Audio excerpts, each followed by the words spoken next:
Voice, wait 1 minute. अब voice आ रही है मेरी? VVP clear, then comment yes. क्या वॉइस आ रही है मेरी? Comment comment.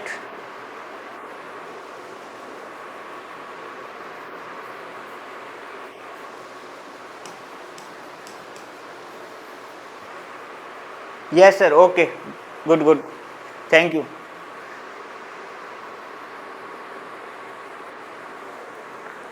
ओके, वॉइस आ रही है तो ठीक है, क्लियर। अपन क्लास स्टार्ट करते हैं। तो मोटा मोटा मैंने बता ही दिया है कि अगर किसी ने टेलीग्राम ग्रुप अगर व्हाट्सएप ग्रुप ज्वाइन नहीं किया है तो वो ज्वाइन कर लीजिए, क्योंकि वहाँ पे आपको नोटिफिकेशन भी मिल जाएगा। अगर आप एप्लीकेशन पे हो तो आपको मतलब जो यूट्यूब की क्लासेस होती है जिसकी भी नोटिफिकेशन आपको मिल जाएगा, ताकि उसे आप क्लास को मिस नहीं कर पाओ।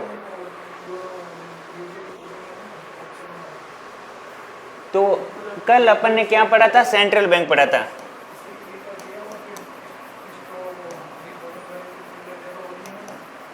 सेंट्रल बैंक पढ़ा था, जो कि अपना कुछ टॉपिक बाकी रह गया था, जिसमें अपने आज बैंक की सब्सिडी तक अपन ने कल अपने पढ़ा था, ये अपना टॉपिक बाकी रह गया। तो कल की क्लास में या फिर जो पहले की मनी ऑफ कंपोनेंट्स अप्लाई, उसमें अगर किसी को कोई डाउट है तो मुझे कमेंट करके बताएं। कोई डाउट नहीं है? और मैं तो आप साथ साथ में मॉक टेस्ट दे रहे हो नहीं दे रहे हो? राजलक्ष्मी आप बताए, मॉक टेस्ट दे रहे हो नहीं दे रहे हो? हिमांशी आप भी मॉक टेस्ट दे रहे हो नहीं दे रहे हो? सबसे पहले मुझे ये बताओ कि मॉक टेस्ट कौन कौन दे रहा है?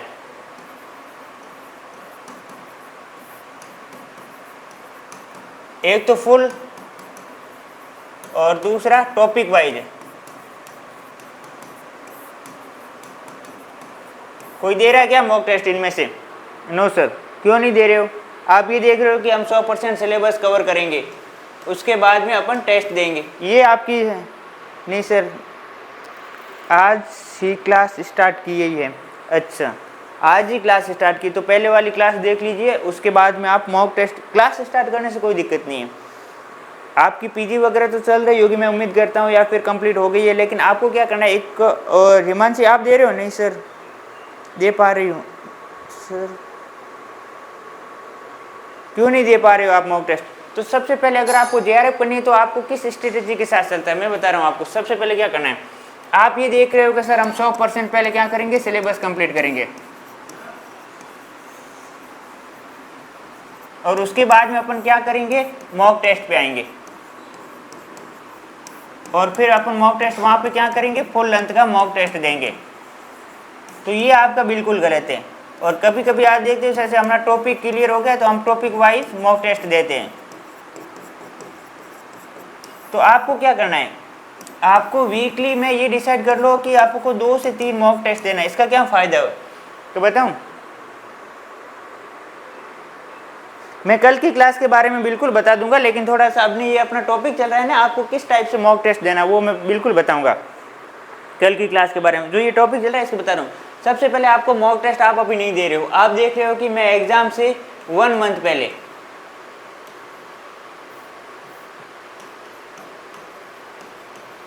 वन मंथ पहले 12 से 15 मॉक टेस्ट देके मैं फ्री हो जाऊंगी। आपको ऐसे नहीं करना। आपको क्या करना है, अभी जैसे मैंने कितनी यूनिट करवा दिए, 2 यूनिट करवाइए। 2 यूनिट कौन सी करवाइए, एक तो एनवायरमेंट करवाइए, एनवायरमेंट एंड डेमोग्राफी।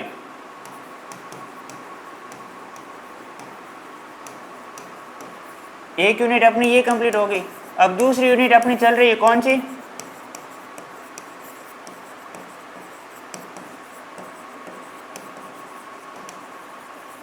तो आपको ये तो मोटा मोटा आइडिया है कि इस बार हर बार एग्जाम से 5 से 100 क्वेश्चन आ जाते हैं, कभी कभी रेशियो कम या ज़्यादा भी हो सकता है, और बैंकिंग से 5 से 100 क्वेश्चन आते ही आते हैं। तो ये मान के चलते इसमें अपने 10 से 12 क्वेश्चन तो आते ही आते हैं, ये तो मोटा मोटा कवर हो ही गया होगा। तो आपको क्या करना, आपके पेपर में टोटल कितने क्वेश्चन आते हैं, 100 क्वेश्चन आते हैं। 100 में से ये 10 क्वेश्चन तो आप माइनस कर लो, क्योंकि कॉम्प्रीहेंशन के आते हैं। तो आपके पीछे कितने क्वेश्चन बचे, 90 में से ये मान के चलो अपने 15 क्वेश्चन है, 15 क्वेश्चन और 15 क्वेश्चन तो आपके कंप्लीट हो गए, और ये 15 और कंप्लीट हो तो पीछे 75 क्वेश्चन बचे। तो आप फुल लेंथ का अगर मॉक टेस्ट देख के टारगेट आपका क्या होना चाहिए, जैसे 15 तो मेरे सही होने ही चाहिए और 10 तो मेरे कॉम्प्रीहेंशन के सही होने ही चाहिए, तो ये अपने 25 तो अपने सही होने ही चाहिए, ठीक है। उसके बाद में कितने बचे? 75 में से आपको ऐसे टारगेट करना है कि मैं ये उम्मीद करता हूँ कि आप नेट की यहाँ पर 1-2 बार अटैम्प्ट दिया है, या फिर जो फ्रेशर स्टूडेंट है उनको ये होना चाहिए कि आप एमए कर रहे हैं तो आपके मोटा मोटा 75 में से 30 से 40 क्वेश्चन तो सही होने चाहिए। तो 40 क्वेश्चन यहाँ सही हो रहे, 25 क्वेश्चन यहाँ सही हो रहे। अगर आप अभी मॉक टेस्ट दोगे ना, आपका अगर 65-50 से मान लेता हूँ 50 से 60 के बीच में आपका स्कोर रहता है ना, तो आप बहुत सेफ जोन में हो। इससे क्या बेनिफिट मिलेगा? एक तो आपको मोटा मोटा आइडिया हो जाएगा कि किस टाइप के पेपर आते हैं अपने और किस टॉपिक से पेपर क्वेश्चन आते हैं।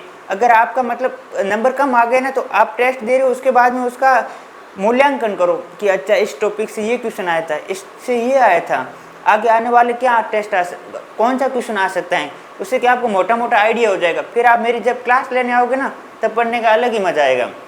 अगर आप टेस्ट दो ना, जब ये 15 क्वेश्चन है ना, ये तो आपको बिल्कुल गलत होने ही नहीं देने। अब 10 से 12 क्वेश्चन तो आपको सही होने ही होने चाहिए। अगर आप साथ साथ में मॉक दे रहे हो ना, तो आपके वहाँ से और क्वेश्चन आपका टॉपिक क्लियर होगा। तो इस टाइप से आप मॉक बिल्कुल देना है। तो कल का आपने क्या पढ़ा था मैं बता देता हूँ। कल अपने सेंट्रल बैंक का पढ़ा था। अभी मनी एंड बैंकिंग मैं थोड़ा आपको बता देता हूँ। ये राजलक्ष्मी फर्स्ट आई पाई है, मनी एंड बैंकिंग।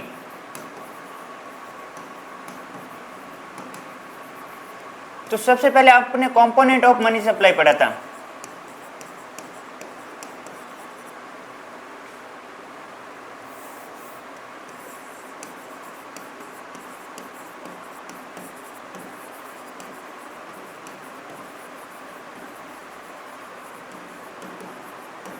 ठीक है, उसके बाद में अपने क्या पढ़ा था? Central bank.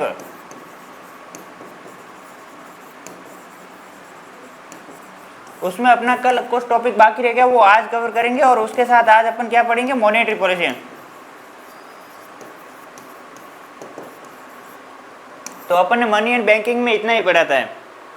तो अगर लगभग अपनी सैटरडे तक क्लास कंटिन्यू रहेगी तो अपना मनी एंड बैंकिंग का लगभग मोटा मोटा पार्ट हो जाएगा, क्योंकि अभी अपन के 3 टॉपिक की मैक्सिमम मेजर बसे। फर्स्ट तो है कमर्शियल बैंक, उसके बाद में एनबीएफसी है, और उसके बाद में है अपना कैपिटल मार्केट और इट्स रेगुलेशन है। कुछ थोड़ा बहुत बच जाएगा, जैसे मनी सप्लाई की, जैसे M1 M2 M3 वो वाला अपने बाकी है।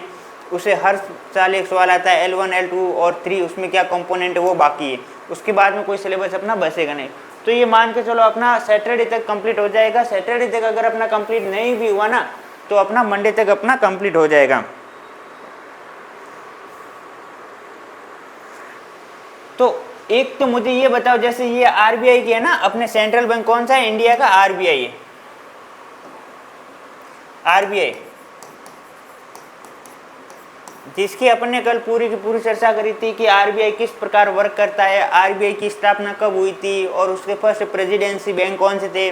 बीबीएम मैंने एक्रोनम बताया था, बंगाल, बॉम्बे और मद्रास। उसकी कैपिटल, इनिशियल कैपिटल कितनी थी, उसके बाद में एकीकरण कब किया था। उसके बाद में अपन ने गवर्नर के बारे में पढ़ा था, कौन सा गवर्नर पहले आया था, और आईजी पटेल वगैरह, इनके बारे में क्या क्या इंपॉर्टेंट घटना हुई थी, क्या क्या इनिशिएटिव लिया था। 6 बैंक का नेशनलाइजेशन कब किया गया था, डिमोनेटाइजेशन कब किया गया था, सेकंड टाइप कब किया था, और सबसे छोटा नोट कितना होता है, सबसे बड़ा नोट्स कितना होता है, कॉइन कितना होता है सबसे छोटा, और सबसे बड़ा कितना होता है। ये सारे के सारे अब कल पढ़े थे। इसके साथ साथ अपने primary function and secondary function भी अपन ने कल रीड किए थे। उसके बाद में अपन सब्सिडरी तक आए थे, उसके वो टॉपिक अपने बाकी रह गया है आरबीआई। तो आज अपना मुझे कोई बता सकता है जैसे सब्सिडरी कंपनी क्या होती है?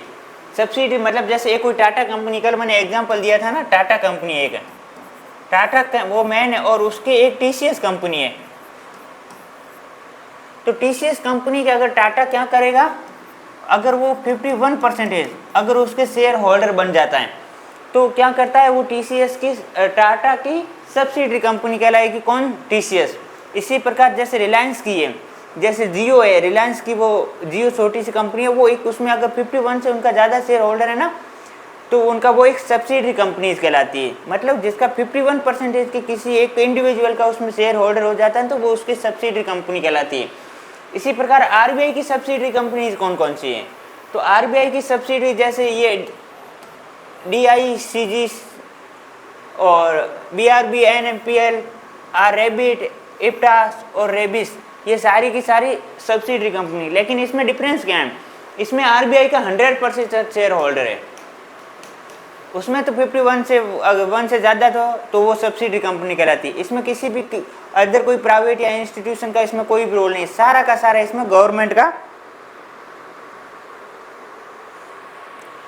शेयर होल्डर है। तो हिमांशु, आपको तो पता ही होगा, जैसे ये BRB, MPL जैसे भारतीय reserve bank note Mudran private limited क्या है, ये नोट कॉइन कैसे करती है, प्रिंटिंग प्रेस का काम कैसे करती है, सारा का सारा मैंने आप कल की क्लास में बताया था। तो राजलक्ष्मी में आपको ये करना है कि आज कल की अगर आपने रिकॉर्डेड क्लास नहीं देखी है तो आज ये क्लास फिनिश होने के बाद में कल की रिकॉर्डेड क्लासेस देख लीजिए। मनी एंड बैंकिंग की अभी 2 क्लास हुई, वो सारी देख के आओ, उसके बाद में आपको पढ़ने का मजा आएगा। तो अब मैं ये बताऊँगा, जॉइंट इन्वेस्टमेंट कंपनी डिपॉजिट है यहाँ पे ना, ये इन्होंने क्या गलत कर दिया, ये डी है यहाँ पे, ये DICGC, तो इसकी फुल फॉर्म यहाँ जॉइंट नहीं है, डिपॉजिट है। ठीक है, ये थोड़ा आप करेक्शन कर लेना। तो ये इनकी सबसे पहले तो आपको ध्यान रखना है कि इन कंपनीज की फुल फॉर्म क्या ध्यान रखनी, और उसके बाद में आपको इनका क्रोनोलॉजिकल ऑर्डर पता होना चाहिए। क्रोनोलॉजिकल ऑर्डर इसलिए इंपॉर्टेंट है क्योंकि आपके एग्जाम में आपको पता ही है कि आजकल क्रोनोलॉजिकल ऑर्डर टाइप के क्वेश्चन ज़्यादा आते हैं। तो इनके साथ सबका मैंने आगे एक्सप्लेन कर रखा है, या एक साथ ऐसे लिख रखा है, जैसे deposit investment committee on government security, Bharatiya reserve bank of note Mudran private limited, reserve bank of information technology, IFTAS की institution of financial technological and allied service, reserve bank institution of human resources. तो इनकी सबसे पहले आपको सभी की फुल फॉर्म ध्यान होनी चाहिए, और फिर अपन एक एक करके इनका अध्ययन करेंगे कि इसमें क्या क्या इंपॉर्टेंट हुआ था। तो सबसे पहले फुल फॉर्म तो मैंने बता ही दी कि ये deposit insurance and credit guarantee corporation of India. जैसे DICG क्या होता है, जैसे किसी आपने जैसे मान लो किसी बैंक में 5 लाख रुपए 10 लाख रुपए जमा कर रखे, कितने 10 लाख, अगर वो कल को बैंक घाटे में चली गई या फिर बंद हो गई तो आप क्या करोगे, आपके 10 लाख तो डूब गए ना। तो इसके लिए सरकार क्या करती है, सरकार अपने को गारंटी देती है कि आपका जो डिपॉजिट है वो बिल्कुल सेफ है। तो उसके लिए अपन को मिनिमम से वो क्या करती है, कंपनसेशन देती है। वो कंपनसेशन कितना देती है, अगर आपने 10 लाख रुपए जमा करा रखे हैं ना, तो आपको 5 लाख रुपए मिल जाएंगे। अगर आपने एक ही ब्रांच में 10 लाख रुपए जमा करवा रखे, दूसरी ब्रांच में या दूसरी बैंक में और जमा करवा रखे 10 लाख, ऐसे कर करके आपने 50 लाख रुपए जमा करवा रखे, तो ऐसा नहीं है कि आपको 50 लाख पे ओनली फॉर 5 लाख ही मिलेंगे, हर 10 लाख पे आपको मिनिमम से मिनिमम 5 लाख रुपए मिलेंगे। तो ये एक इनकी एक मतलब ये जो अपन अपने जैसे जो मनी डिपॉजिट करते हैं उनके अंदर नोट्स मिलेंगे ना सर जी, बिल्कुल नोट्स आपको अवेलेबल होंगे, सभी को नोट्स मिलेंगे। हर सैटरडे को हमारे यहाँ से नोट्स अपलोड कर दिए जाते हैं, लेकिन आपकी क्लास जस्ट अब ये लाइव क्लास फिनिश होने के बाद में आपको रिकॉर्डेड में मिल जाएगी। तो इसमें ये है कि इसका इस्टेब्लिश कब हुआ था, 15 जुलाई 1978 में इसकी स्थापना हुई थी। और इसका हेडक्वार्टर कहाँ है, इसका हेडक्वार्टर मुंबई में है। और इसका ऑब्जेक्टिव क्या है, ये मतलब ये एक इंश्योरेंस प्रोवाइड करवाती, किसको, प्रोटेक्ट बैंक कस्टमर, जैसे अपने जैसे कोई भी कस्टमर है ना उनका प्रोटेक्ट करती है और उनको एक इंश्योरेंस प्रोवाइड करवाती हैं। अगर आपके पैसे बैंक में है, बैंक बाय द वे कभी घाटे में लॉस बंद होके भाग भी जाए, कुछ भी कर जाए, तो आपको हम मिनिमम जो हमारा 5 लाख का इंश्योरेंस है वो देंगे। तो इसमें आपको ये ध्यान रखना है, पहले तो इसकी फुल फॉर्म ध्यान रखनी है, उसके बाद की इसकी स्थापना कब हुई थी, उसके बाद में इसका हेडक्वार्टर क्या है और इसका ऑब्जेक्टिव क्या है। और इसके साथ आपको ये ध्यान रखना है कि ये मिनिमम अपन को इंश्योरेंस कितना प्रोवाइड करवाता है, 5 लाख का अपन को इंश्योरेंस प्रोवाइड करवाता है।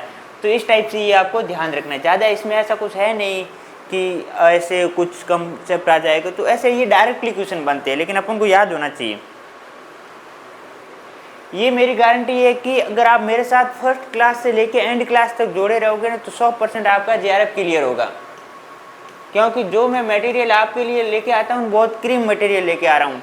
जैसे इसके बारे में जैसे मैंने मोटा मोटा कितना कैसे लेके आया हूँ, इसका हेडक्वार्टर कहाँ है, इसकी स्थापना कब हुई, प्रोवाइड कब है, क्या इसका मोटिव है, ये सारे के सारे मैंने बता दिए। तो आपको कहीं जाके ऐसे बुक में भी पढ़ना नहीं पड़ेगा कितना क्या करना है, कैसे करना।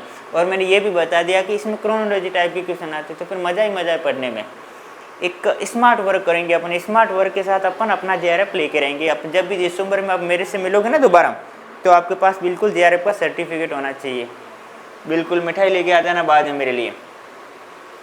और इसका आप फंक्शन कैसे करते हैं, जैसे मैंने बताया ना कि ये इंश्योरेंस डिपॉजिट को अप टू 5 लाख का पर कस्टमर देती है। ऐसे नहीं है कि एक कस्टमर को देती, जिसके भी जितने पैसे जमा रखे तो एवरी कस्टमर को वो 5 लाख का इंश्योरेंस प्रोवाइड करवाती है। प्रोवाइड क्रेडिट गारंटी, वो मतलब वो बैंक को गारंटी देती है। और promote financial stability and confidence, मतलब ये एक प्रकार से जो कस्टमर होते हैं उनमें अंदर कॉन्फिडेंस, विश्वास डेवलप करती हैं। और उनको स्टेबिलिटी, मतलब मनी में ज़्यादा वो इकोनॉमी में स्टेबिलिटी करती है, मतलब ज़्यादा फ्लक्चुएशन वगैरह नहीं लेके आती हैं।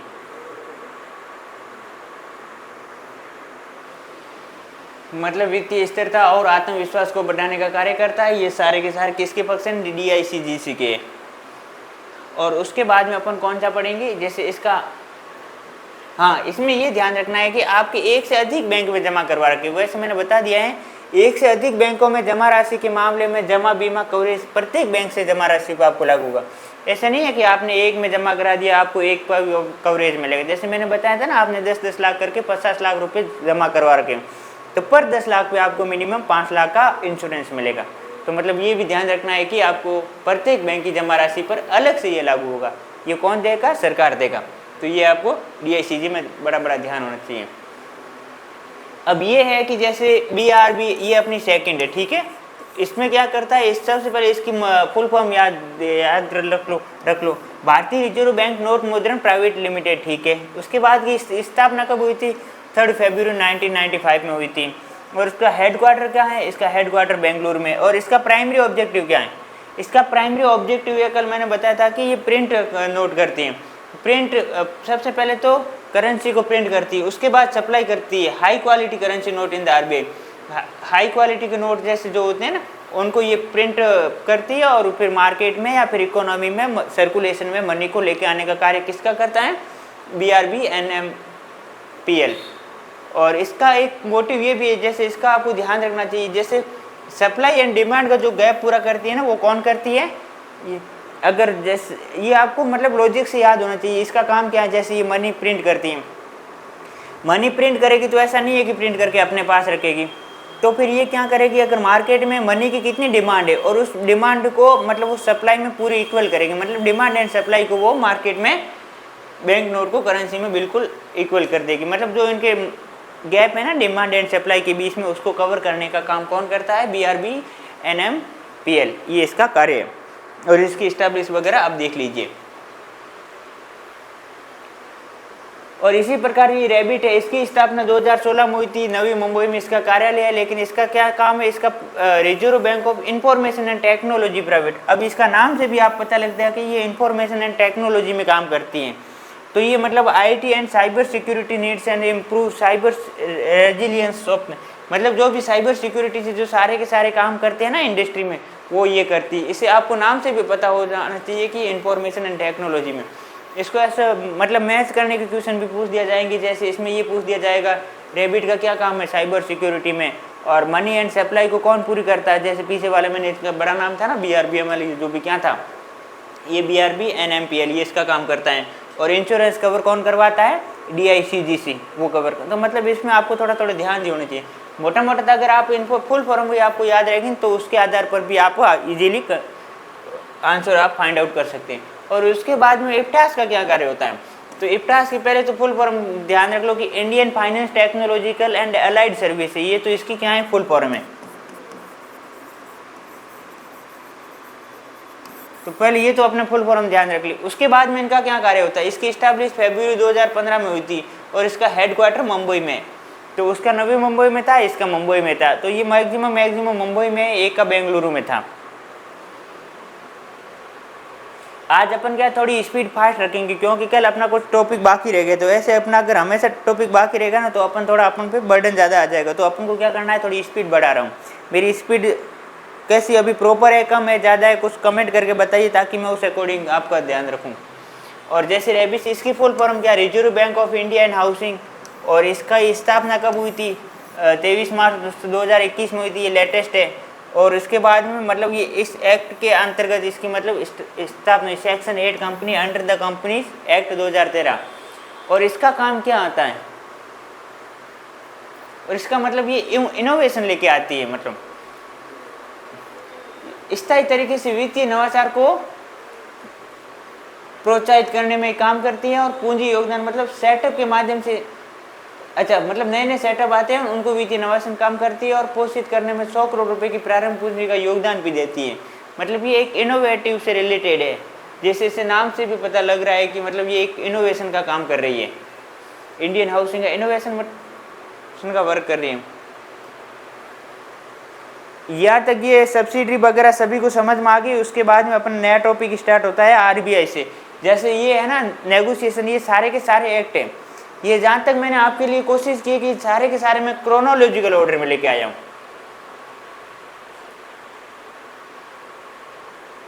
मतलब ये सारे के सारे है ना मैं क्रोनोलॉजिकल ऑर्डर में लेके आया हूँ, जिससे कि आप इसका एग्जाम में क्रोनोलॉजिकल ऑर्डर भी आए ना तो भी आपका बिल्कुल सही हो जाएगा।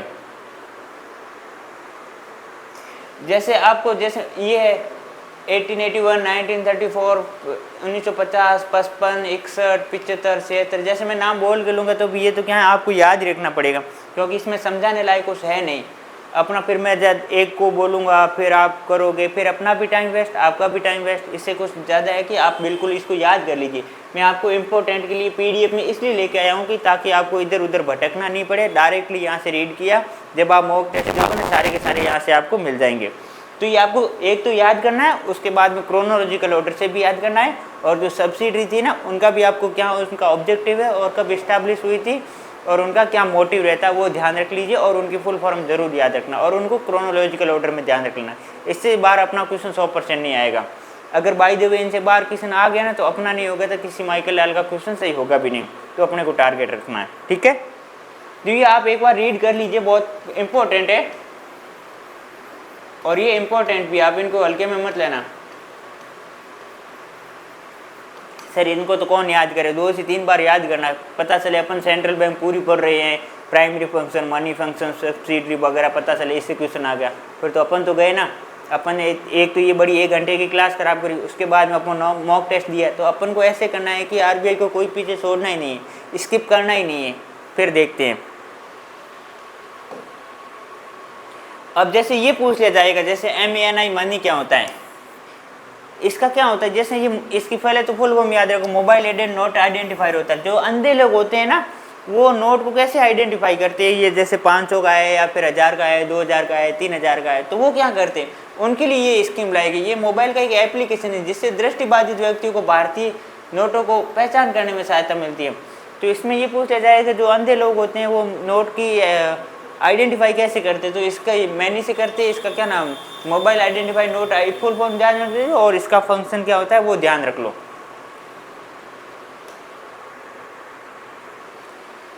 मुझे लग रहा है कि आज भी अपना टॉपिक कुछ बाकी रह जाएगा।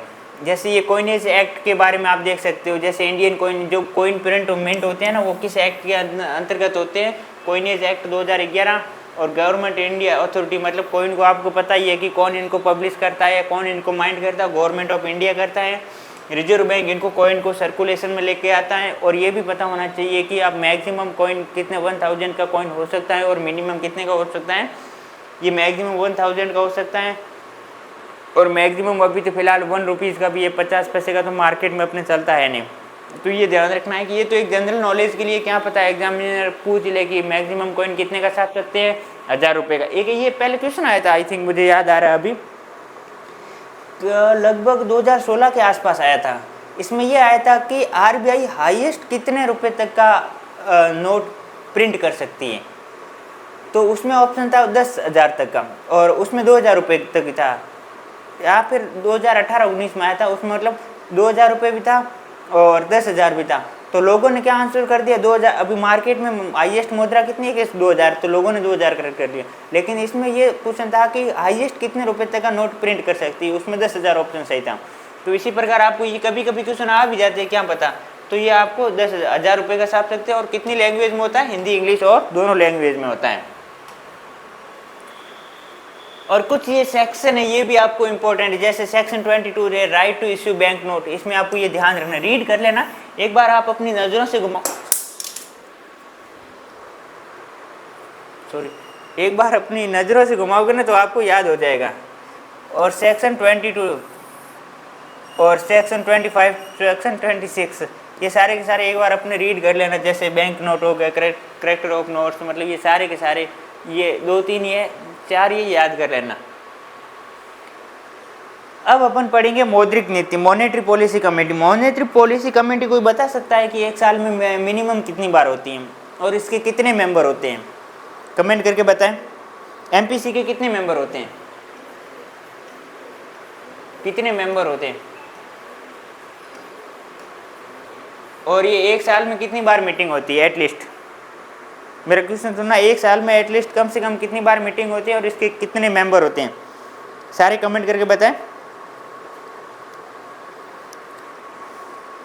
इसमें 6 मेंबर होते हैं। कितने? 6 मेंबर होते हैं और एक साल में कम से कम 4 मीटिंग होती है। मैक्सिमम कितनी कर सकते हैं, कोई बता सकता है? इसमें 6 मेंबर होते हैं, 3 तो आरबीआई के होते हैं और 3 ही गवर्नमेंट के होते हैं, मतलब 3 इंटरनल और 3 एक्सटर्नल। और एक साल में कम से कम 4 बार कंडक्ट होना कंपलसरी होता है, मैक्सिमम 6 टाइम भी कर सकते हैं, मतलब हर 2 महीने में एक मीटिंग होती है, ठीक है। और जिसमें मुझे ये बताओ, जैसे 3 मेंबर है, 3 मिला के कितने मेंबर होते हैं? अपने 6 मेंबर होते हैं। अभी आपको लास्ट टाइम से जैसे रेपो रेट है ना,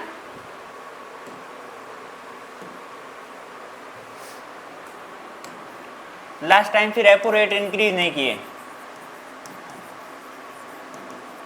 कितनी है? 6.85 है, और रेपो रेट इंक्रीज नहीं की है। तो इस बार जब भी मीटिंग होगी, अभी कल मीटिंग हुई तो 3 ने बोल दिया कि हम रेपो रेट इंक्रीज करेंगे और 3 ने बोल दिया कि हम रेपो रेट डिक्रीज करेंगे या फिर उसी जगह पर मेंटेन रखेंगे।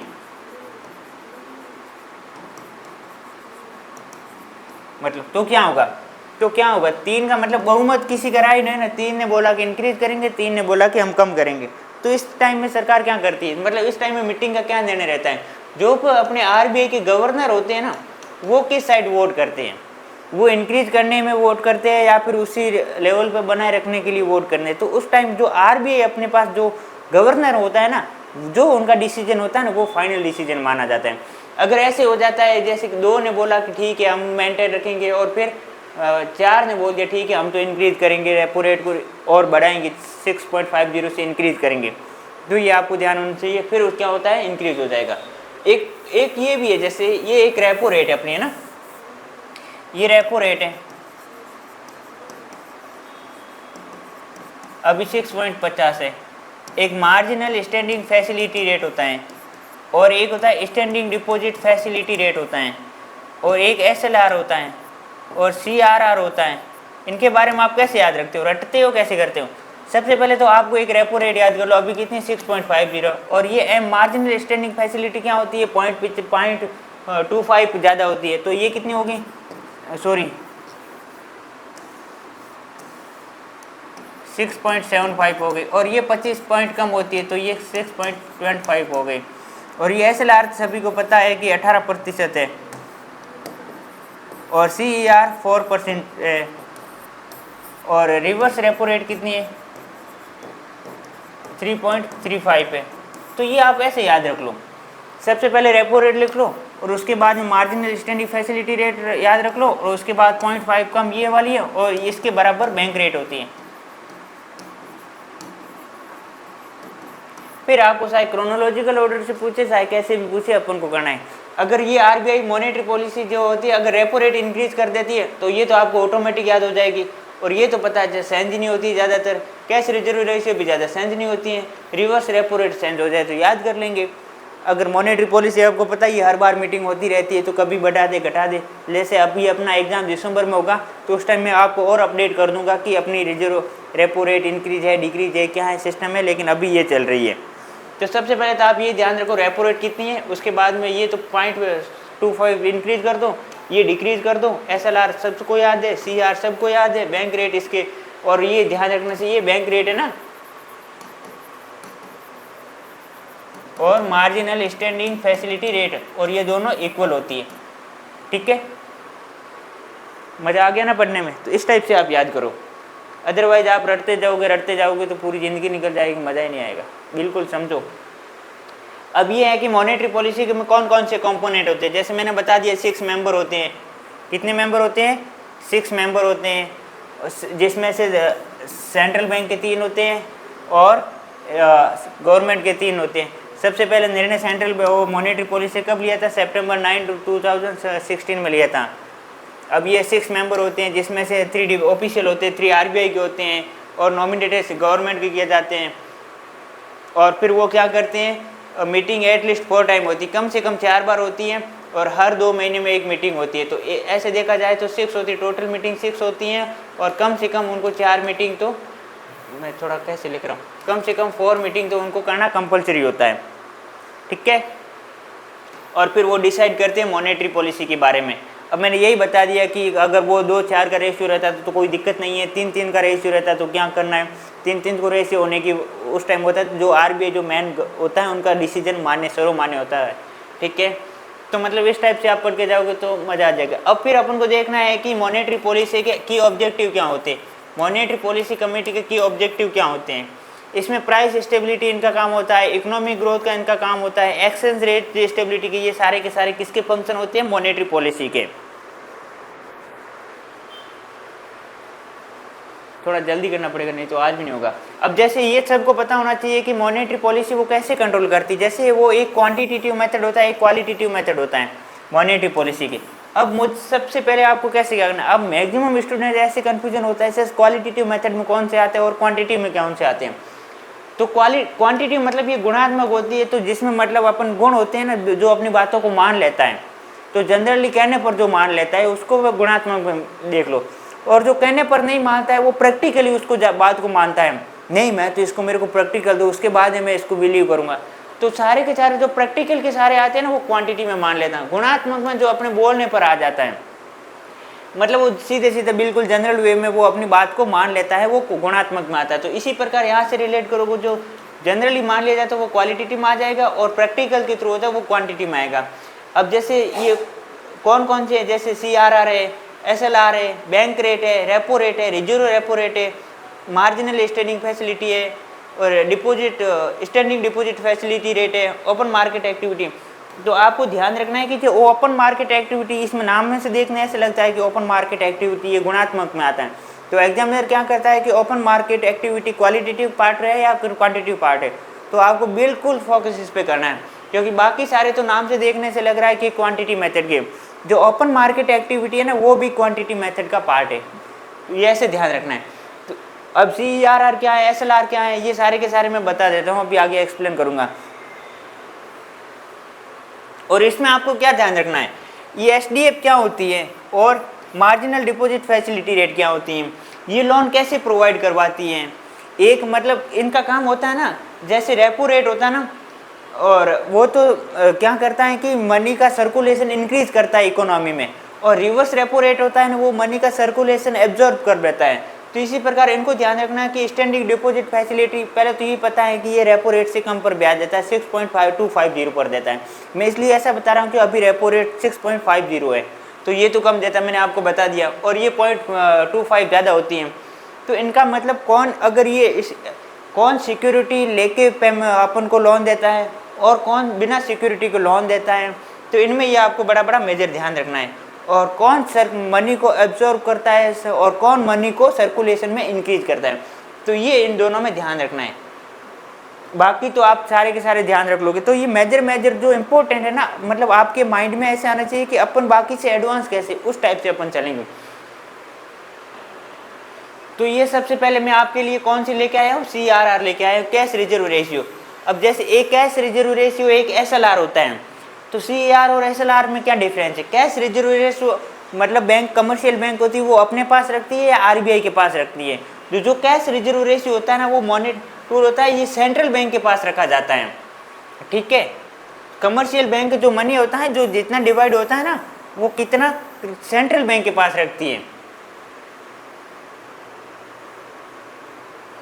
अच्छा, वर्तमान में CRR 4.0, ये अगस्त 2024 तक के डाटा के लेके आया मैं, 4 पॉइंट है ना। अब ये मोटा मोटा आपको ध्यान ही हो गया कि कमर्शियल बैंक हम एनडीटीएल का जो होता है net demand deposit, net demand and time liability का कितना प्रतिशत, 4%, मतलब उनका एक रेशियो होता है, उतना मिनिमम आरबीआई के पास रखना पड़ता है। किसको? कमर्शियल बैंक को रखना पड़ता है। और ये मनी सप्लाई को रेगुलेट करता है। तो सेंट्रल बैंक को मतलब अगर उनको मनी सर्कुलेशन में ज़्यादा इंक्रीज करना है इकोनॉमी में, तो इस रेशियो को कम कर देंगी। मनी सर्कुलेशन को कम करना है तो वो ये इस रेशियो को बढ़ा देगी। तो ये मनी सर्कुलेशन का काम करती है। इसमें मेजर आपको ये ध्यान रखना है कि जो कैश जो रेशियो होता है ना, वो कमर्शियल बैंक आरबीआई के पास रखती है, और एसएलआर होता है वो कमर्शियल बैंक एनडीटीएल का एक बिल्कुल जो रेशियो होता है ना, वो अपने पास रखती हैं। जैसे ये अपना सेकंड कौन सा, वैधानिक तरलता अनुपात हिंदी वालों के लिए है, तो इसको एसएलआर कहते हैं। इसको स्टेशनरी लिक्विडिटी रेशियो होता है, ये 18% है, और ये बिल्कुल कमर्शियल बैंक अपने पास रखती है। एनडीटीएल का जो जितना भी रिक्वायरमेंट मेंटेन होता है वो अपने पास रखती है। और इसमें ये भी ध्यान रखना है कि ये गवर्नमेंट मतलब ओनली फॉर मनी में नहीं रख सकती, ये सिक्योरिटी में रख सकती। गवर्नमेंट सिक्योरिटी हो सकता है, कैश हो सकता है, गोल्ड हो सकता है। तो आपको यही पूछ लेता है। इसमें दो मेजर ये ध्यान रखना है कि आपको एसएलआर बैंक अपने पास रखती है, ये मनी में रख सकती है, गवर्नमेंट सिक्योरिटी में रख सकती है, गोल्ड में रख सकती है, और कितना प्रतिशत है? 18% है। तो ये तो अपना हो गया एसएलआर। उसके बाद में अपने खुले बाजार की क्रिया, ओपन मार्केट एक्टिविटी मैंने बताया था ना, ये क्वांटिटी मेथड का पार्ट है, ठीक है। तो ओपन मार्केट एक्टिविटी में ये करता है जिसका उपयोग केंद्रीय बैंक अपने खुले बाजार में प्रतिभूतियों का, मतलब जो गवर्नमेंट सिक्योरिटी होता है उनको खरीद कर, बेच कर और ब्याज दरों और मुद्रास्फीति को विनिमय करने का कार्य करती है। सेंट्रल बैंक, ये तो आपको मोटा मोटा पता ही है कि मॉनेटरी पॉलिसी है वो इन्फ्लेशन को मतलब कंट्रोल वगैरह करती है। तो वो कैसे करेगी? सिक्योरिटी को खरीद कर, बेच कर। अगर इन्फ्लेशन है तो क्या करेगी?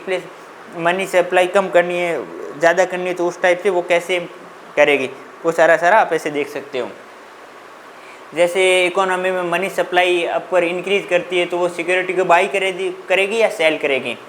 अगर इकोनॉमी में मनी सर्कुलेशन को इंक्रीज करना है तो वो क्या करेंगी? बाई करेगी तो लोगों के पास पैसे आएंगे तो मनी की सप्लाई इंक्रीज हो जाएगी। तो इस प्रकार से आपको देखना है। और ओपन मार्केट एक्टिविटी का मैंने बता ही दिया। और उसके बाद में रिवर्स रेपो रेट। अब कोई मुझे बता सकता है रिवर्स रेपो रेट में क्या मतलब होता है? रेपो रेट में तो वो होता है कि कमर्शियल बैंक आरबीआई से लोन पे पैसे लेती है, ब्याज पे पैसे लेती है। रिवर्स रेपो रेट में ये होता है कि कमर्शियल बैंकों के पास पैसे पड़े रहते हैं, वो आरबीआई को दे देते हैं। लेकिन इसमें ये होता है कि जो रिवर्स रेपो रेट होती है ना, वो 3.35 है, मतलब जो कि रेपो रेट से हमेशा कम होती हैं। ऐसा क्यों होता है? कोई बता सकता है? लेकिन ये तो सरकार के रूल बनाए हुए होते हैं।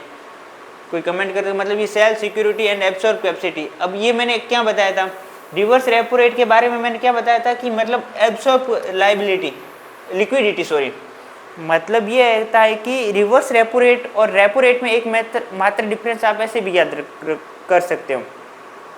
जैसे रिवर्स रेपो रेट का मतलब ये होता है कि मतलब जो मनी है ना सर्कुलेशन इन इकोनॉमी में, उसको वो एब्जॉर्ब मतलब कम करती है लिक्विडिटी को। मतलब क्योंकि जैसे कमर्शियल बैंक आरबीआई को पैसे दे देंगे तो कमर्शियल बैंक के पास पैसे नहीं रहेंगे तो वो लोगों को कैसे पैसे देगी? लोगों को पैसे नहीं देंगे तो उनके पास मनी सप्लाई कम होगी। तो रिवर्स रेट होता है वो लिक्विडिटी को एब्जॉर्ब करता है, और रेपो रेट होता है ना वो लिक्विडिटी को इंक्रीज करता है। ये भी आपको ध्यान होना चाहिए। जैसे ये देखिए इंजेक्ट लिक्विडिटी, मतलब ये लिक्विडिटी को इंजेक्ट करता है। अगर आप कहीं इंटरव्यू में जाते हो तो आपको ऐसे भी पूछ लिया जाए कि रिवर्स रेपो रेट का क्या मतलब होता है, वो ये मनी सप्लाई इंक्रीज करता है, डिक्रीज करता है, एब्जॉर्ब करता है, क्या करता है? तो आपको बिल्कुल रिवर्स रेपो रेट एब्जॉर्ब करता है और रेपो रेट इंजेक्ट करता है, ठीक है। और ये आउटराइट मतलब ये 1% सेल मैंने परमानेंटली इस टाइप का बिल्कुल होता है। अब ये एमएसएस क्या होता है? ये एमएसएस नया ही आया, ये अप्रैल 2004 में, ये मॉनेटरी रूल का पार्ट है, ठीक है। और इसमें क्या है, ये सरकारी प्रतिभूतियों को बेच कर वापस लेकर मौद्रिक हस्तक्षेप करती है। एमएसएस के तहत प्राप्त धन को आरबीआई के पास रखा जाना चाहिए। किसके पास रखा जाना चाहिए? आरबीआई के पास। और तरलता को बढ़ाने से बेचने के लिए यह हस्तांतरित नहीं किया जाता है। मतलब ये एमएस में उपयोग की वाली प्रतिपूर्तियों का जो स्वामित्व होता है ना, वो उसका मतलब ये इंग्लिश वाला देख सकते हो कि ओवन बाय गवर्नमेंट होता है, लेकिन through are the issued by the RBI के द्वारा किया जाता है।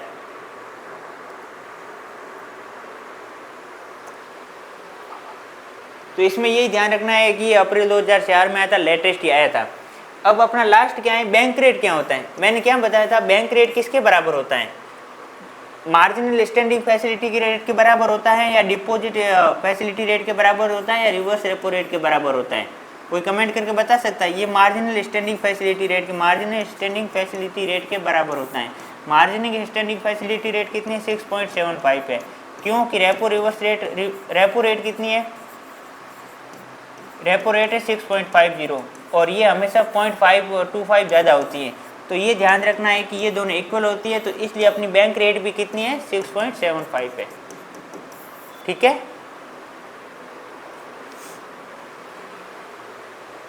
और ये bank rate publish under section 49 RBI act 1934। मैंने आरबीआई एक्ट भी बताया था, वो सारे के सारे एक्ट लिख रखे थे ना, वो इसीलिए यहाँ काम आ रहे हैं। उसका भी आप क्रोनोलॉजिकल ऑर्डर आप याद रख लोगे तो आपको पता हो जाएगा कि आरबीआई एक्ट कब आया था। थोड़ा जल्दी करना पड़ेगा आज फिर से। जैसे ये अब ये देखो, सबसे पहले ये देखो मार्जिनल स्टैंडिंग फैसिलिटी रेट आ गया ना, तो इसका मतलब मेजर क्या वर्क होता है,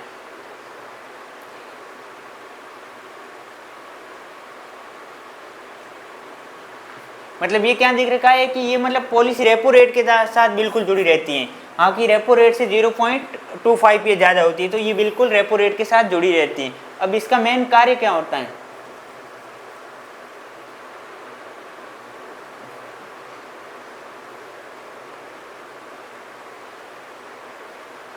मतलब ये लोगों को लोन देती है वैसे कार्य करता है, मतलब बिल्कुल रेपो रेट बैंक रेट। इसमें सारा लिख नहीं रखा है, मतलब इन्होंने पता नहीं हटा दिया, स्टैंडिंग फैसिलिटी रेट वगैरह इन्होंने हटा दिया है, बट मैं आपके लिए ट्राई करूँगा कि बहुत जल्दी आ जाए, पीडीएफ में अवेलेबल करवा दूँगा।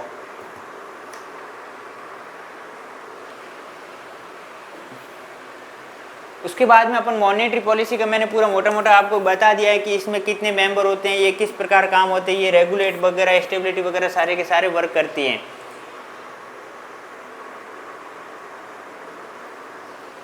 और इसके उद्देश्य क्या रहते हैं कि मतलब ये लो इन्फ्लेशन का काम करती है, मॉनेटरी ग्रोथ का होती है, फुल एम्प्लॉयमेंट का काम करती है, इनका ऑब्जेक्टिव होता है फाइनेंशियल स्टेबिलिटी टाइप का सारे के सारे इनका वर्क रहता है। और इसके उपकरण कौन कौन से मैंने आपको सारे कंप्लीट में बता दिया कि repo rate, reverse repo rate, OMO, LAF, marginal standing facility सारा का सारा मैंने आपके साथ एक्सप्लेन कर दिया है कि इनके कंपोनेंट रहते हैं। और इनके टूल कौन से रहते हैं, स्टैंडिंग डिपॉजिट फैसिलिटी रेट, ये सारे के सारे फॉरवर्ड गाइडेंस भी है इनके टूल होते हैं। और इनके प्रकार कितने होते हैं, जैसे monetary policy, expensive monetary policy लानी है, या फिर कॉन्ट्राटेक्ट संकुचनकारी लेके आनी है, या फिर न्यूट्रल लेके आनी, जिसमें बिल्कुल इन्फ्लेशन और डिप्लेशन बिल्कुल किसी प्रकार का ज़्यादा फ्लक्चुएशन वगैरह नहीं होता है।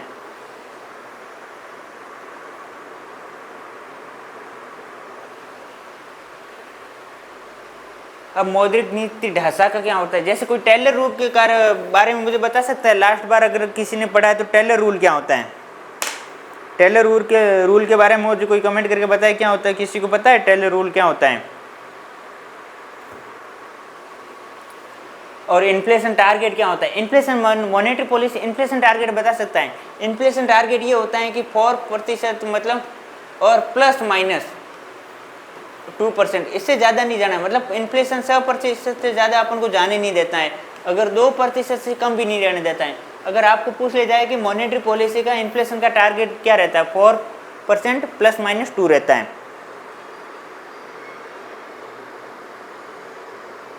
नहीं पता सर, आप ही बता दो, मैं क्या बताऊं, कौन सा क्वेश्चन था, मैं भूल गया, कौन सा क्वेश्चन पूछा था मैंने आपको, कमेंट करें वापस से। अच्छा Taylor rule, okay okay okay, याद होता है, आ गया इधर देखा तब याद आ गया, बिल्कुल बताऊंगा आपको, ये एग्जाम में क्वेश्चन आ सकता है, ये नया है, मैं टेलर रूल आपके लिए लेके आया हूँ, इसमें क्या होता है। और ये मॉनेटरी पॉलिसी कमेटी के कितने मेंबर है वो तो मैंने सारे बता दिए। तो सबसे पहले अपन क्या पढ़ते हैं, ये टेलर जैसे आरबीआई का टारगेट क्या रहता है इन्फ्लेशन का, ये देख लो 4% प्लस माइनस 2 ये इनका टारगेट रहता है, ना तो 6% से कभी ज़्यादा होने देगा और ना तो कभी 2% से कम होने देगा। इस टाइप के क्वेश्चन आप अगर आप प्रोफेसर के इंटरव्यू में जाते हैं तो आपको पूछ ले जाएगा एमपीसी का मॉनेटरी पॉलिसी का इन्फ्लेशन का टारगेट क्या रहता है, 4% प्लस माइनस 2 रहता है, 4% से 6% से ना तो ज़्यादा होने देता है ना कम होने देता है, 2% से, ठीक है। ये लास्ट आई थिंक नेट के क्वेश्चन में भी आया था कि इन्फ्लेशन टारगेट क्या होता है, 4% प्लस माइनस 2 था, ऐसे था ना। क्लास कैसी लग रही है कमेंट करके बताओ। ये अपना टॉपिक लगभग कंप्लीट होने, जैसे ये टेलर रूल देखो उसके बाद में बताना कमेंट करके। जैसे टेलर रूल क्या होता है, देखो ये टेलर नियम एक मौद्रिक नीति का ढांचा है, ठीक है, मॉनेटरी पॉलिसी का तो मौद्रिक नीति का ढांचा है। ये क्या करता है कि ये फ्रेम मतलब ये इंटरेस्ट रेट और इन्फ्लेशन के आउटपुट गैप को बताता है, मतलब मुद्रास्फीति और उत्पादन के अंतराल के आधार पर केंद्रीय बैंक की ब्याज दर का सुझाव देता है। मतलब क्या करता है, मुद्रास्फीति और उत्पादन ढांचा के जो बीच में गैप के आधार पर केंद्रीय बैंक की ब्याज दर का सुझाव देता है। किसके बीच में रिलेशन बताता है, मुद्रास्फीति और उत्पादन अंतराल के आधार पर ब्याज दर का सुझाव देता है कि मतलब ब्याज दर कितनी होनी चाहिए, ये टेलर रूल ने बताया था। इसमें आपको ये तो चलो ठीक है याद कर लोगे, लेकिन इसका ये फॉर्मूला आपको ध्यान रखना है। आपको एग्जाम में क्वेश्चन में पूछ लिया जाए कि इसमें से कौन सा टेलर रूल का फॉर्मूला है, तो आपको ये ध्यान रखना है। देखो मैंने ये 1 मिनट में आपको बता रहा हूँ, मैंने ये क्या कर रखा है आर, 1 मिनट हो गया अपना काम चल, ठीक है। थोड़ा और बताएं,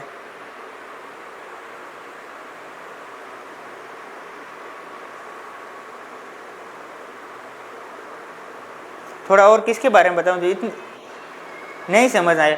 मतलब ये है कि ये मुद्रास्फीति और उत्पादन मतलब इन्फ्लेशन कितना है और प्रोडक्शन कितना है, और उनके आधार पर मतलब केंद्रीय बैंक क्या करता है, इंटरेस्ट रेट डिसाइड करना है कि इंटरेस्ट रेट बढ़ाना है घटाना है, इन्फ्लेशन ज़्यादा है कम है, और उत्पादन कितना हो रहा है उस आधार पर इतना ध्यान रखना है।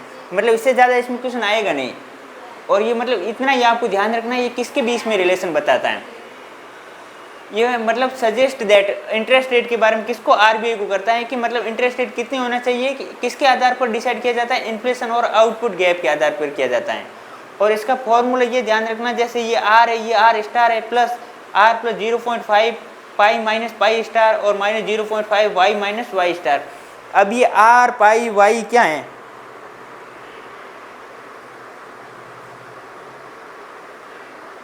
क्या समझ में नहीं आया राजलक्ष्मी आपको बताएं।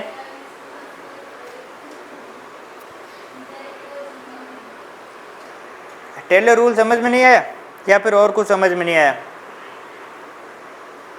ये रूल है, मतलब इनका दिया हुआ है जो मैंने बता दिया, मैं मेरी मर्जी से तो बता नहीं रहा हूँ कि इस दोनों के बीच में गैप है।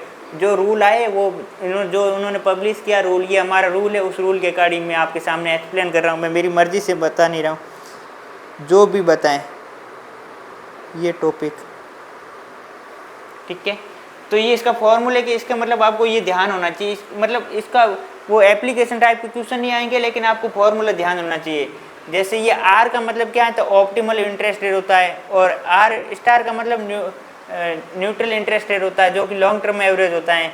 आर का मतलब ये करंट इन्फ्लेशन रेट होता है पाई, और ये टारगेट इन्फ्लेशन रेट होता है, और ये वाई करंट आउटपुट होता है, ये potential output of trend of GDP के बारे में बताता है। तो आपको बड़ा बड़ा ध्यान होना चाहिए, ठीक है। और ये सबसे पहले फॉर्मूला ध्यान रखने ला, और उसके बाद में किसके बीच में रिलेशन बताता है, ये टेलर रूल के बारे में, इससे ज़्यादा क्वेश्चन आता नहीं है। और अब ये देखना है कि जैसे आपको ये भी ध्यान रखना है कि मॉनेटरी पॉलिसी के जो 6 मेंबर होते हैं ना, उसमें 6 मेंबर कौन कौन से और इनका टेन्योर कितना होता है। जैसे आरबीआई के 6 मेंबर है ना, तो उनमें से आपको ये भी लेटेस्ट याद रखना है कि आरबीआई द्वारा कितने और गवर्नमेंट के नॉमिनेटेड कितने हैं। तो ये आरबीआई की आपको ध्यान रखना है, शक्तिकांत दास है, माइकल देवव्रत है और राजीव रंजन है। ये कौन है, ये आरबीआई के हैं, ठीक है। और इसके पीछे मैंने लिख ही रखा है कि ये किस पोस्ट पर, ये आरबीआई गवर्नर है, ये डिप्टी गवर्नर है, और ये एग्जीक्यूटिव डायरेक्टर गवर्नर है। ये सारे के सारे आरबीआई के मेंबर हैं। और उसके बाद में मैंने सरकारी के मेंबर कितने होते हैं, जैसे अमीषा गोयल है, जयंत आर वर्मा है और शशांक भिड़े है। ये सारे के सारे गवर्नमेंट के द्वारा नॉमिनेटेड पर्सन है। तो ये आपको इन मेंबरों के नाम भी याद रखने हैं, ठीक है राजलक्ष्मी। इन मेंबरों को भी आपको नाम याद रखना है। क्या पता एग्जाम में पूछ लिया जाए कि इनमें से कौन सा गवर्नमेंट का नॉमिनेटेड है। अब मुझे कोई बता सकता है कि इनका कार्यकाल कितना होता है, इनका कितने काल तक का मतलब ये कार्यकाल होता है। जो आरबीआई के नॉमिनेटेड मेंबर होते हैं ना, उनका कार्यकाल लगभग 3 से 4 ईयर रहता है, लेकिन जब तक वो रिटायरमेंट नहीं होते हैं। अगर वो पहले रिटायरमेंट एज आ जाती है तो उनका कार्यकाल कम भी किया जाता है। अगर कोई जल्दी बन जाता है तो उनका 3 से 4 साल का होता है। लेकिन जो गवर्नमेंट के नॉमिनेटेड मेंबर होते हैं उनका 4 साल तो फिक्स होता ही होता है। अगर वो रिटायरमेंट नहीं हो पा रहे हैं तो मतलब उनके 4 साल से पहले उनको उससे हटाया नहीं जाता, उनका टेन्योर फिक्स होता है 4 ईयर का। तो ये मॉनेटरी पॉलिसी का आई थिंक सबको कंप्लीट हो गया होगा, कोई डाउट है नहीं। तो मेरी क्लास कैसी लगी सभी को कमेंट करके एक बार बताएं। अपन ने क्या पढ़ लिया आज? Monetary policy and central bank अपना कंप्लीट हो गया है।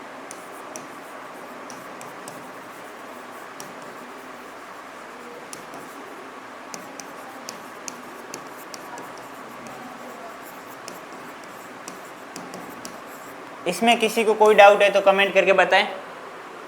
थैंक यू सो मच, मज़ा आ गया ना क्लास लेने में। आई थिंक किसी को कोई डाउट नहीं रहना चाहिए। कैसी लगी मेरी क्लास सभी कमेंट करके बताएं। उसके बाद अपनी क्लास यहाँ पे एंड करते हैं। ये सारे के सारे एक्ट याद रखने हैं, सब्सिडी कंपनीज याद रखने हैं। मैंने ये तक ही बता दिया है कि मेंबर कितने होते हैं, मेंबर होने के साथ साथ इनका टेन्योर ईयर भी बता दिया है। मतलब मैं एक तरह से आपको एक एडवांस टाइप का स्टूडेंट बनाना चाहता हूँ, मेरा ये टारगेट। ओ सॉरी, मैं कल मिस करेंगे आपको, आज आपका लास्ट है, ऐसे थोड़ा ही होगा। क्लास अच्छी लगी ना? न्यू बेस, ये न्यू बेस है तो ये अपनी लाइव क्लासेस चल रही है। ये अपने देखो अपनी एक तो एनवायरनमेंट हुई है, एनवायरनमेंट एंड डेमोग्राफी हुई है, और बैंकिंग अपनी चल रही है। ये सारा का सारा न्यू बेस है। बाकी आपकी मर्जी, मैं आपको वो फोर्स नहीं कर रहा हूँ। बट आज क्लास का टाइमिंग क्या रखे बताओ आप? मैं मॉर्निंग में इसलिए लेके आता हूँ कि आप एक सबसे पहले अपने सब्जेक्ट की क्लास कवर करी, उसके बाद कंप्लीट। आज मेरी 7 बजे क्या है, 7 बजे मेरे पेपर फर्स्ट की क्लास है, सभी लाइव आ जाएं। 7 बजे है पेपर फर्स्ट में। मैं 4 यूनिट करवाऊंगा, टीचिंग, रिसर्च, एनवायरनमेंट, डेमोग्राफी, वो environment, people development and environment और कम्युनिकेशन, 4 यूनिट करवाऊंगा।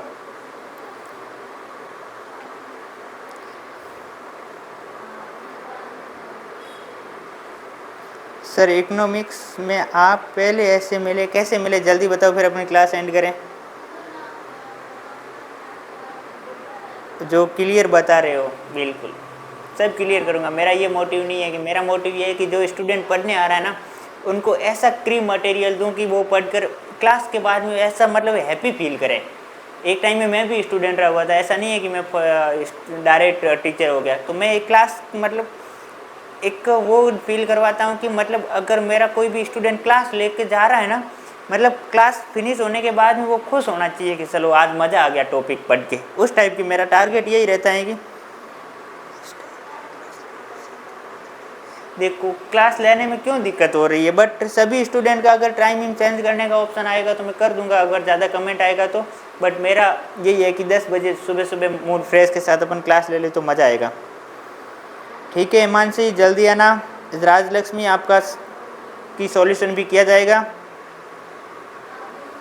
Okay, welcome welcome.